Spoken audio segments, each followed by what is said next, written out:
Hi, everybody. This is Adam Elenbaas from Nightlight Astrology, and you're listening to my sun sign horoscopes for the month of October. Now, this is October 2018, and we're looking at Scorpio. You can listen to this if you're a Scorpio Sun, Scorpio rising, and some people even listen if they're a Scorpio moon. It's just kind of see what works best for you. The month really gets started for you on October 2nd. This is the big first transit of the month of October, and you'll see that at this time, Mercury in your 12th house of Libra will be square to Pluto in your 3rd house. And this is a intense communication dynamic. It's a great time to be looking at communication dynamics in relationships with friends. Maybe the topic of siblings or neighbors is pronounced right now, with the 3rd house being highlighted, but also the mind, the intellect, transforming the mind, the way you think about things. The 12th house, also a time of introspection, looking within. You have to be careful about those shadow elements of the way that you think or communicate. In Libra, for example, anything that's superficial, vain, PC, doing the right thing but not meaning it in your heart, you're going to want to look at what is true, deep, but also balanced and fair thinking and communicating, and not being afraid to look at controversial topics or to experience some kind of mental shift right now with the Lord of Death and Rebirth, Pluto, and the Mercury, god of the mind, getting involved in a square. So that's on the 2nd of the month. That's perfecting right now. And then on the 6th of the month, this is the big thing. You have Venus turning retrograde in your home sign of Scorpio. The last time it did this was the fall of 2010. So you can think back to that time, see what was happening, make some comparisons perhaps. But here we see Venus retrograde in your 1st house. This is all about identity. It rules your 7th house of relationships. So identity and relationships. Personal, substantive changes that you're trying to make, and also questions, internal questions or debates you're having with yourself about who you should be or who you are and how you are in relationships. Are you the same person when you're by yourself as you are in a relationship? That's probably not true for, nobody is entirely the same when they're by themselves as they are in a relationship, right? But are you sacrificing or compromising too much of yourself in relationships? Or on the other hand, do you need to yield a little bit more to someone else and open up a little bit more to someone else so that you can have a deeper emotional connection with someone? These are the kinds of questions that could be pronounced this month. But it's about identity change. It's possibly about health change, about lifestyle change. And it really also surrounds love, relationships, friendships, and your social life. So deep questions though, because obviously Venus in your home sign in your 1st house is acting really personally this month. So of all of the signs of the zodiac, in some ways Scorpios are getting it the most in the most personal place. Maybe in addition, Tauruses and Libras, because they're Venus ruled sign, but it's very personal for you this month. Going on from there, we get to October 8th, there's a new moon in Libra in your 12th house. Now, your 12th house is ruled by Venus. We know that relationships are typically a place for you to explore deep, substantive topics, your inner life, and looking at, because you're a very deep person as a Scorpio, because you have a need for depth, intensity, honesty, authenticity, your relationships at times can struggle with that. This is part of having Libra in your 12th house, Venus ruled 12th house. 12th house is a place where we look at impermanence, dissolution, loss, grief, surrender, but also connecting to that thing that's bigger than us. So the 12th house new moon, right after Venus turns retrograde, you're thinking about relationship changes that signify dissolution and endings, but also the desire to connect to something bigger than oneself. And so there's a much deeper level of kind of inner shadow work, as they say, that you might be doing this month. And we see that not only by Venus retrograde, but also this new moon that's happening in your 12th house. Typically a place where we visit our inner life. We have places and times of solitude, of distance from the world, of dealing with those inner demons, and of trying to, again, find some connection to something bigger, specifically because the 12th house exposes us to loss in this world. It becomes very natural to say, well, what lasts? And that's the spirit, that's the eternal.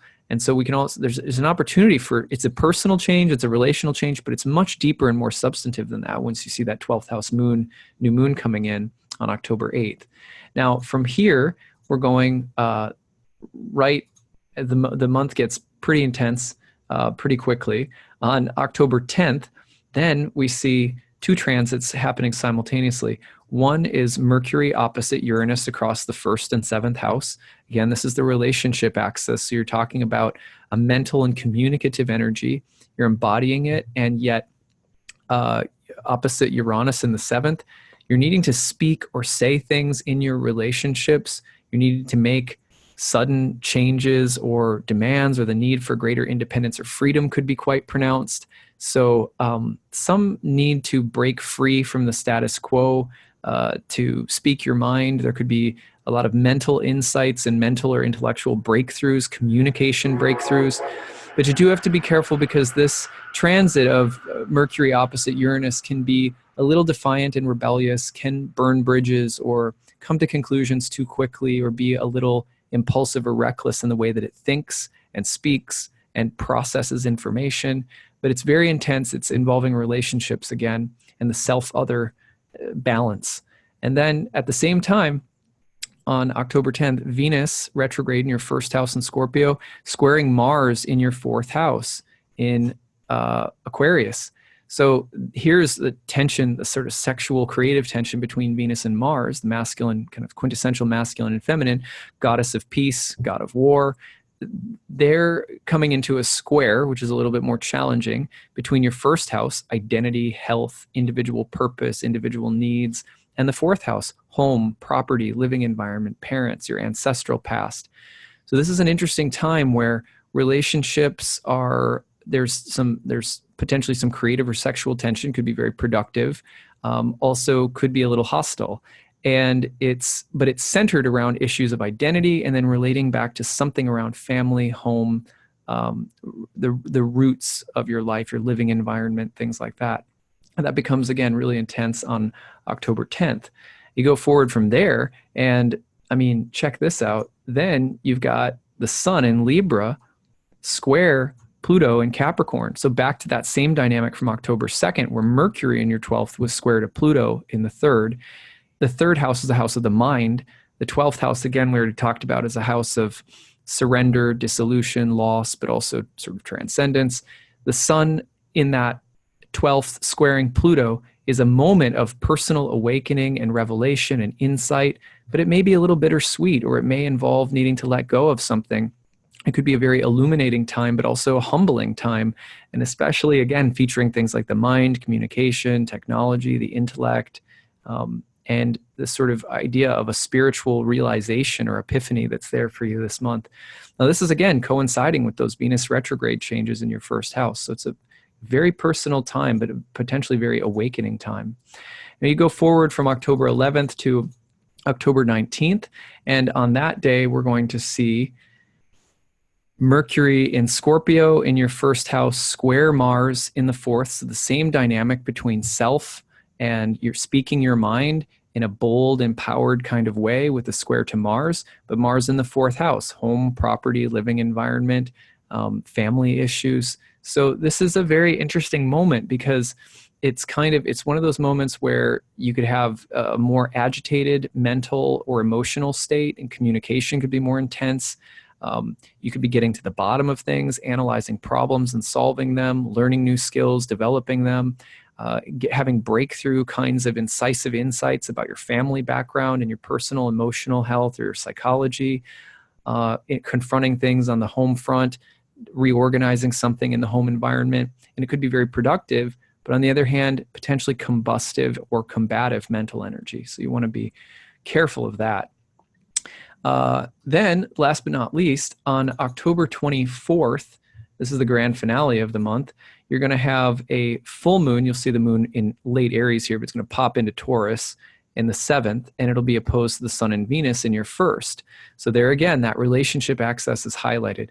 Breakthroughs, trying to negotiate compromises in relationships around differing values, the need for greater independence in relationships, the need to have more excitement in your relationships, also changes with your partners or you, and the way that the changes that you're going through personally may affect one another. If you're single, meeting someone that's dynamic, that's interesting, or deciding, I want to be single for a while, I want to be really independent for the moment. But that relationship access is really highlighted. By the end of the month, by October 30th, Venus retrograde will oppose Uranus. Be careful of rushing to make sudden and impulsive changes. Even if you know a change is going to be made, it's possible with these oppositions at the end of the month that oppositions always tempt us to collapse into an extreme as a way of solving a problem. And usually a more sensitive response will force us to hold the tension for a little bit longer than we're comfortable with. So but dynamic changes being made in relationships toward the end of the month. It's a real grand finale. Everything that's been happening all month long will culminate with this full moon in Venus-Uranus opposition. So big changes in relationships, maybe to say something positive about Uranus. Uranus brings greater freedom and liberation. So where changes need to be made, the status quo is no longer working, you can expect that things will probably be shifting this month. That's what I've got for you, Scorpios. I hope that this was interesting, and I hope you'll leave some comments on the feed as the month goes on and tell me how things are going. I'd love to hear from you. Otherwise, stay tuned for November's horoscopes, and we'll talk to you again soon. Bye.